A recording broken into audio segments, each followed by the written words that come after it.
Happy day 23, everybody. This is another huge number. Yesterday we had day 22. Obviously that was yesterday, which is T Swift, also double deuce, my favorite number, like Sadie said. And today's day 23, which is MJ, Michael Jordan, another great number. Today is Grace and Brian, who are two of our good friends here locally. Our verse is, if we live by the Spirit, let us also keep in step with the Spirit. And this is this idea that, we want to be such in close unity with God. We want to be just following along Him so closely that we are in step with Him and that we are following Him. And our challenge today that I'm going to challenge you with is that I want you just to slow down and embrace where God has you.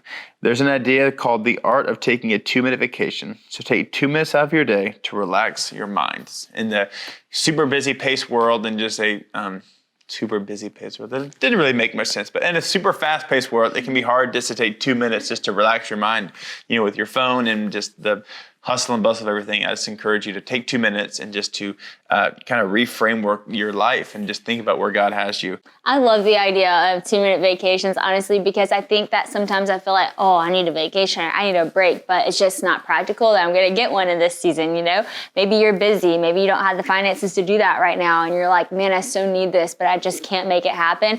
But every one of us can take 2 minutes to go on vacation, and that means walking outside, looking at the flowers, going on a walk, thinking just for a second, closing your eyes for a minute, whatever it is that just brings you to a happy place, just take a couple minutes and go there. And it's amazing how just that can just reset your day.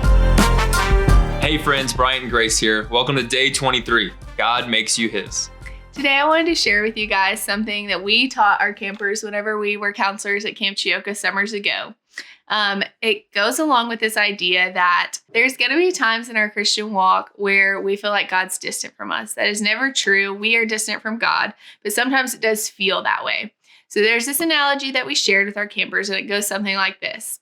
If you're riding in a car and you have someone in the passenger seat, let's say they're your best friend, you're not going to always have to talk to them. You're not going to always have to have conversation, especially if it's an 8-hour road trip. But you know that they're there. They're with you. You feel that peace and comfort of knowing, hey, if I have a flat tire, there's someone right here. If I run into a bump in the road, there's someone right here. So the analogy is that God is always there. He's always in our passenger seat. But we're going to feel closer to Him when we have conversation with Him, when we engage with Him. But He's always there. He's never left the passenger seat.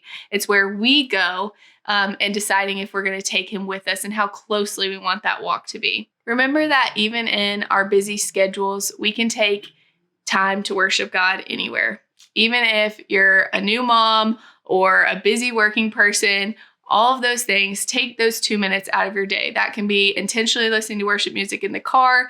That can be taking a couple minutes to pray on your own. Whatever it looks like, make it realistic for your season, but don't leave God out of every day. Make a point, even if it is just 2 minutes, to spend time with Him every day.